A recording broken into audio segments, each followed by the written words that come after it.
Olá, meu amigo, minha amiga, muito obrigado por vocês estarem aqui no nosso Portal do José. E hoje eu resolvi fazer esse papo extra porque nós estamos às vésperas do 7 de setembro e muitas dúvidas, interrogações, apreensões ainda pairam sobre muitas de nossas cabeças. Então nada melhor do que a gente conversar sobre algumas situações que estão acontecendo, alguns personagens e as perspectivas que nós teremos para quarta-feira, 8 de setembro, aqui no nosso país. Bem, se você está chegando agora, antes de mais nada, convido você a conhecer os nossos outros vídeos, a se inscrever aqui no nosso portal, a participar dos nossos chats, que eu sempre abro antes das 17 horas, quando a gente entra no ar, rotineiramente aqui no Portal do José. E convido você também a dar o seu joinha, porque é muito importante, e a mandar as suas opiniões para cá, porque são sempre lidas e são sempre consideradas. Gente, eu tenho visto muita coisa na internet que realmente causa algum tipo de preocupação em muitas pessoas que estão sem saber como será o 7 de setembro. Quem são as pessoas que estão indo para o 7 de setembro? Um incômodo muito grande que acontece entre nós é que muitas dessas pessoas elas se classificam como as pessoas do bem. É o homem do bem, é a mulher do bem. Logo, se eles estão se colocando exclusivamente como as pessoas do bem, quem não está com o bem, de fato, estará com o mal. E isso tem sido externalizado nas redes sociais, nos grupos de WhatsApp, enfim, os discursos eles estão muito carregados de sentimentos negativos. É muito comum você ver um sentimento de ressentimento, de ódio, de vingança. É impressionante como tem gente que entra aqui no portal e coloca mensagens do tipo, você vai ver, você vai ter que ir para Cuba, vai ter que ir para Venezuela, chora. Enfim, as pessoas manifestam assim, uma certa satisfação na expectativa de estarem fazendo alguém sofrer, por vingança, por ressentimento, enfim. Uma pessoa que age assim, ela pode ser considerada uma pessoa do bem, uma pessoa que chama uma outra pessoa de lixo. É impressionante como é que esse discurso ultraconservador, como eles se autoclassificam, né? Como é que isso reduziu o linguajar ao nível de palavrões, de xingamentos, de agressões muito rasteiras, né? A gente, de vez em quando, vê alguém escrevendo lixo, verme, rato. A gente vê pastores, como o Malafaia, classificando as pessoas que pensam diferente do Bolsonaro, do bolsonarismo, como esquerdopatas. Chamar uma pessoa de esquerdopata, a expressão patia, ela significa doença. É você classificar uma pessoa que pensa diferente de você como uma pessoa doente. Você classificar uma pessoa como lixo, como eles fazem muitas vezes, classificar uma pessoa como o resto. Gente, sabe quem fazia isso no mundo? E aí é importante a gente ter algum conhecimento histórico, né? Eram os nazistas. Na Alemanha. Eles se classificavam como pessoas do bem também. Eu vou falar sobre as pessoas do bem, mas eu quero colocar para vocês aqui o que está rolando na internet. Tem muito material, mas vou colocar aqui só dois videozinhos rapidinhos. Um desse senhor aqui, que pelo que consta está sendo procurado também, está sendo processado por conta dos comportamentos. Esse aqui é um típico homem de bem. Vamos ver o perfil dele aqui, vamos ver como é que ele se comporta, o tal homem de bem. Não é o presidente que diz o que vai fazer, é o povo que diz. Por isso que o povo está pedindo, o presidente está pedindo, vão às ruas e digam o que vocês querem. Não é o presidente que diz o que vai ser feito, é o povo que diz para o presidente o que vai ser feito. O presidente cumpre ordens do povo. Vocês não conseguem entender isso. O presidente vai à manifestação para mostrar para o mundo uma fotografia do que vocês querem, do que o povo quer, não ele. Ele pode ter militado do lado dele dizendo... Esse é um discurso de paz. Esse é um discurso do homem de bem. Eu recebi esse outro material aqui, de outros homens e mulheres de bem, se preparando para um dia como o 7 de setembro. Vejam se vocês conseguem compreender o que eles estão dizendo aqui. Vamos lá. Se liga, vagabundo, é Bolsonaro pro Brasil. Ei, petista, pensou que ia escapar? Ei, petista, pensou que ia escapar? Se liga, vagabundo, tu vai ter que trabalhar. Brasil, Brasil, acima, em tudo. Então, eu não sei onde é que estava essa rapaziada aí, fazendo esses exercícios minimamente exóticos, né? Mas esse tipo de situação que acaba criando perturbações para muitas pessoas. A gente sabe, quem está analisando o quadro político de perto, sabe que não vai haver ruptura nenhuma. Não existe a menor perspectiva de haver uma transformação de poder aqui no nosso país. E essas pessoas vão ficar muito frustradas, o tal homem de bem, quando ele perceber algumas coisas. Primeiro, que ele não é um homem de bem, porque dizer que é do bem é fácil. Um torturador pode dizer que é homem de bem, um assassino pode dizer que é um homem de bem.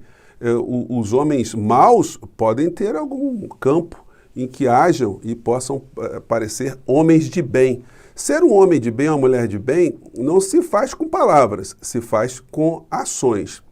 E a outra questão que as pessoas vão perceber, os tais homens de bem, é que o presidente da República é um grande mentiroso. Ele não está a fim de fazer absolutamente nada para mudar o Brasil.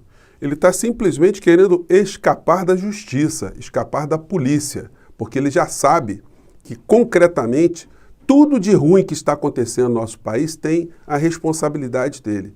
Tudo aquilo que ele fez de ruim na vida dele está aparecendo agora. O Bolsonaro, ele poderia ser considerado o típico homem de bem, um homem que manda mulheres calarem a boca, que faz discurso a favor de tortura, que faz discurso a favor de eliminar seres humanos, de matar seres humanos. Esse é um discurso do bem. Um homem que diz que todos nós temos que andar com fuzis. Fuzis não é arma de defesa. Ninguém anda com um fuzil dentro do carro para se defender de um assalto. Ninguém anda com um fuzil no meio da rua para ir à padaria com o filho, segurando na mão do filho.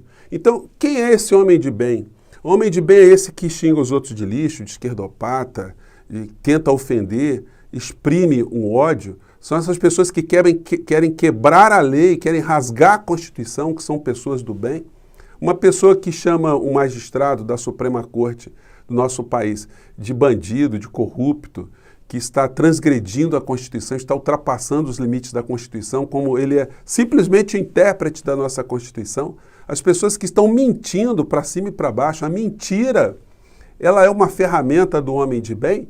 Então, isso causa muitas preocupações de uma maneira geral, mas como eu friso para vocês, não acontecerá absolutamente nada. O que acontecerá será uma grande frustração. Teremos no Brasil uma espécie de quarta-feira de cinzas, já que o 7 de setembro está caindo numa terça-feira. Por um lado, isso vai ser muito bom, porque grandes parcelas dessas pessoas, desses grupos que estão indo, estão nutrindo expectativas, estão com um discurso muito virulento, elas terão, na mesma proporção, uma frustração. Aquele cara que eu mostrei para vocês aqui, que ficou gritando, ele vai ver que o presidente não vai fazer absolutamente nada, porque não existe nenhuma perspectiva de tirar o poder de uma classe social para colocar em outra. Não existe nenhuma perspectiva de ruptura, não existe nenhum apoio internacional, não existe nenhum tipo de apoio de grupos importantes aqui no nosso país, não existe uma unidade no povo brasileiro. Então não vai acontecer absolutamente nada. Pode ser um translocado, outro fazendo um ato que vai ser resolvido ali pela polícia, mas o que nós teremos pela frente será uma grande frustração. E quando essas pessoas ao longo do mês forem recebendo as suas contas de energia elétrica e quando elas forem ao supermercado e verem que os carrinhos estão ficando cada vez mais vazios, não vai adiantar querer responsabilizar o Alexandre de Moraes, não. Vai ter uma hora que a ficha vai ter que cair. E vai ter uma hora também que os grandes veículos de comunicação vão ter que mostrar para a população brasileira que tudo que está acontecendo de complicado no nosso país, de ruim, de negativo, tem responsabilidades administrativas, políticas, jurídicas. Não vai dar para ficar empurrando o Bolsonaro, tentando fazer um biombo ao redor dele para proteger Paulo Guedes, que, aliás, anda muito sumido. O Bolsonaro convidou os outros homens de bem para estarem com ele nos caminhões de som fazendo discursos, os ministros. Eu pergunto a você, o Paulo Guedes vai subir num caminhão de som para falar ao povo na avenida? Vai falar o quê para o povo brasileiro? Para suportar os aumentos, que o Brasil está muito melhor, que ele também combate comunistas, esquerdopatas? Para essas pessoas, inclusive, para o tal homem de bem, todo mundo é comunista, né? E o comunismo, para eles, como eles não sabem o que é uma coisa que representa o mal. Então, o mal tem que ser eliminado, porque eles estão sempre, segundo eles, do lado do bem. E aí, gente, se alguém tiver chance de ler essa obra aqui, da Hannah Arendt, que ela faz aqui um relato nesse livro chamado Eichmann em Jerusalém, um relato sobre a banalidade do mal. Ela mostra pra gente, você vai encontrar muitos documentários, eu vou colocar esse aqui na descrição do nosso vídeo, que chama Adolf Eichmann, um cidadão de bem do seu tempo. Quem era o cidadão aqui de bem, né? Vou colocar sem áudio, colocar só algumas imagens, que inclusive são historiadores alemães que fazem parte desse documentário aqui. Esse aqui é o Sr. Eichmann. Ele foi o engenheiro, né? O cara que arquitetou o Holocausto, a logística do Holocausto.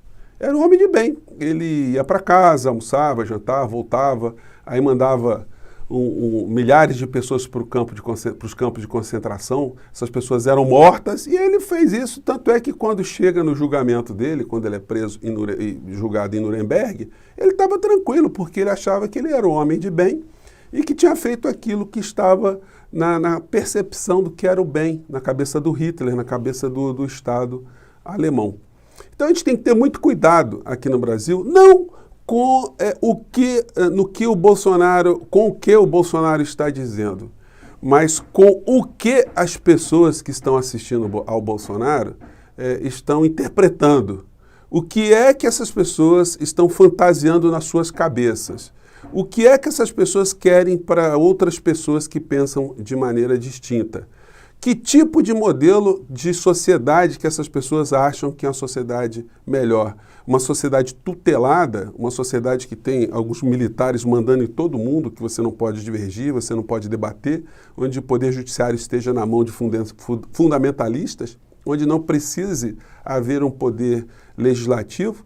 Então, isso está causando muitas inquietações. E eu venho aqui jogar essas questões aqui para o nosso debate para tranquilizar primeiro todos nós, a gente ter a percepção do que é que está acontecendo. Que essa massa toda, por mais pessoas que eles reúnam nas praças, não serão capazes de fazerem com que haja uma ruptura aqui no nosso país. Isso pode dar muito delegacia de polícia. Por outro lado, isso vai gerar uma grande frustração nessas pessoas que vão perceber que o Bolsonaro, de fato, não está querendo enfrentar absolutamente nada, exceto usar toda essa força popular que ainda ele tem, dessa parcela da sociedade, para escapar da polícia e para prolongar cada vez mais a sua imunidade e a sua impunidade, dele e da sua família. A ficha vai cair para todo mundo vai perceber que o Alexandre de Moraes não é responsável pelo aumento da energia, pela falta do gás, o aumento do combustível, o aumento do diesel, o aumento das nossas tarifas, a diminuição da nossa qualidade de vida. E aí, quem sabe, o processo de impeachment comece, de fato, a ganhar muito mais força do que a vã filosofia poderia imaginar. Gente, eu vou ficar por aqui. Hoje foi só para jogar essas questões.